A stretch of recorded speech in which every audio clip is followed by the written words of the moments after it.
funnier now because Trubisky's a backup. Now it's kind of a funny joke inside the room. You think it's Garoppolo, I'm told. Well, initially I listened to what you just, the knowledge that you just dropped, and maybe I'm wrong, but that was my initial thought. Garoppolo was because there's two things. There's two things. One is that the assumption was that Bill Belichick chose Garoppolo over Brady until Papa Kraft came in and said, no, we're moving Garoppolo, right? And then I've always had this theory that if you're as handsome or close to being as handsome as Tom Brady, you're going to get moved. Like Danny Amendola no longer plays there. Like Jimmy Garoppolo on the handsome chart, there was questions whether he was as handsome as Tom Brady. Man, that's why I couldn't coach in New England. In Tampa now. I couldn't coach for Tom Brady because I'm just too handsome. He'd have me move. So those are my two theories, but I like your Trubisky theory. I actually like the Trubisky theory because it does make sense, especially when you've watched the struggles that Trubisky has had over the course of his time in Chicago, now being a backup in Buffalo. So that does actually make sense. All right, so here we go. Pro Football Focus is coming out with the 50 best football players. Now, it's a positionless ranking. They don't care what position you play. But it was interesting. Dak was 50, and people will say that's disrespectful.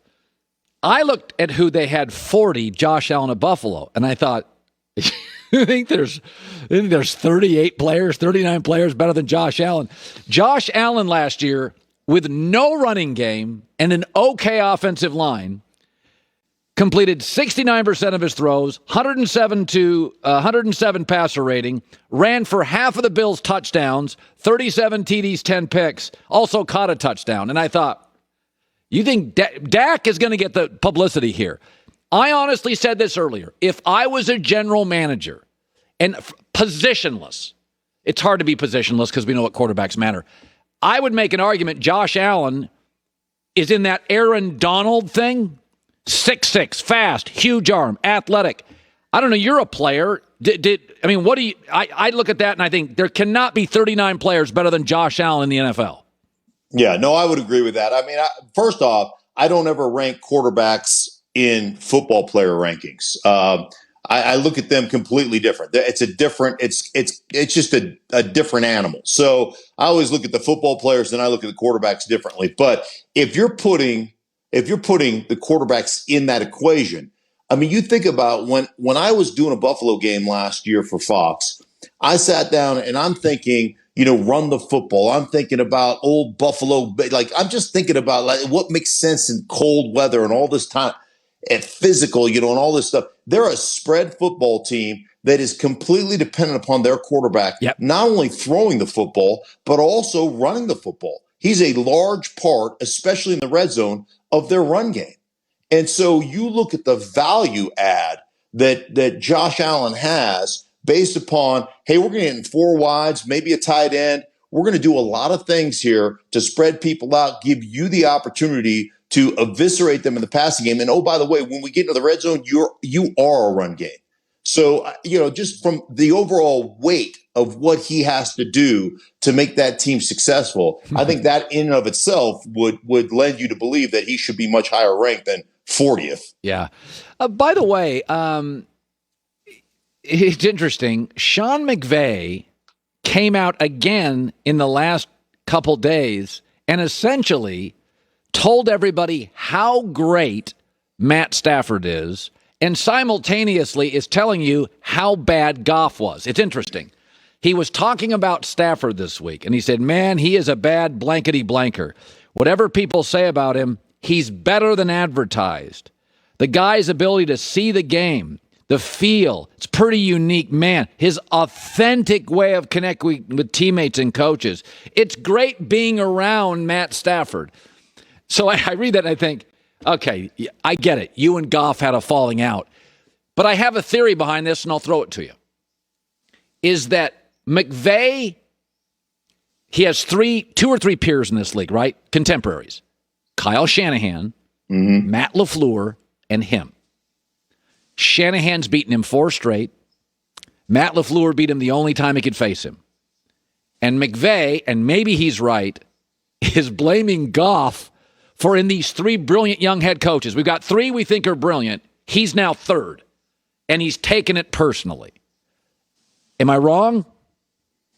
Oh, I don't think you're wrong at all. I think you're 100% right. And, I mean, you think guys in a locker room are competitive, man. Coaches are incredibly competitive, right?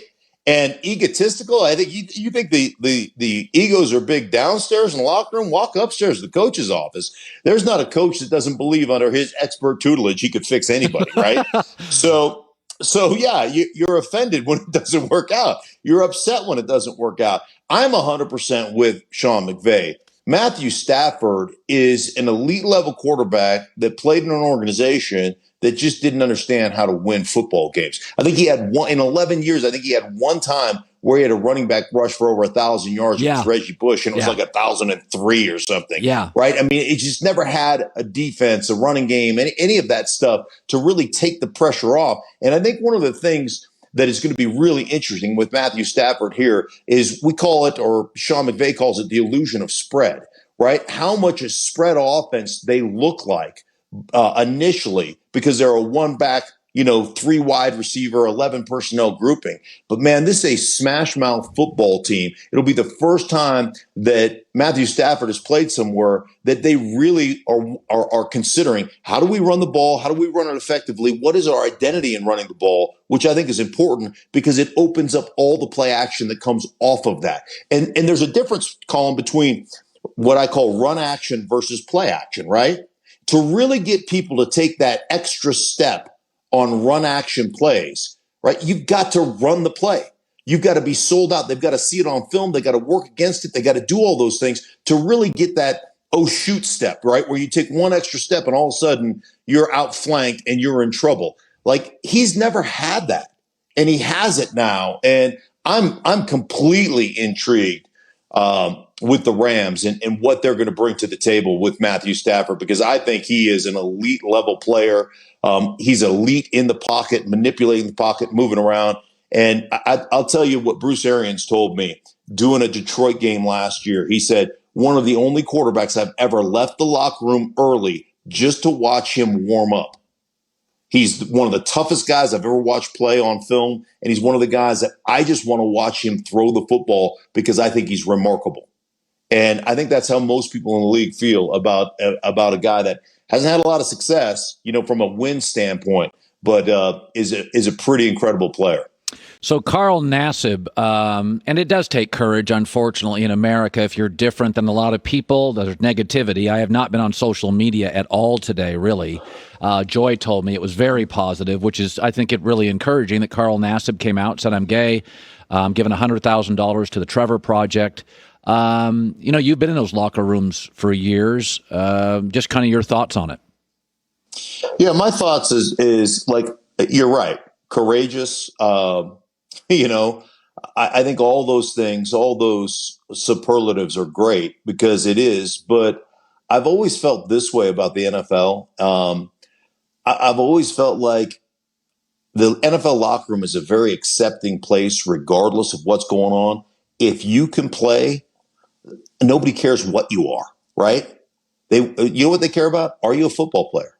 And if you're a football player, and Carl Nassib is, he's a really good football player. Like, that's all they care about. That's all you care about inside a locker room. Now, one of the things about a locker room and one thing about guys in general is, like, I know my college buddies love me because they are going to flip me so much grief. Like, when we get together this summer, they're going to flip me so much grief. If they didn't, I'd be concerned, right?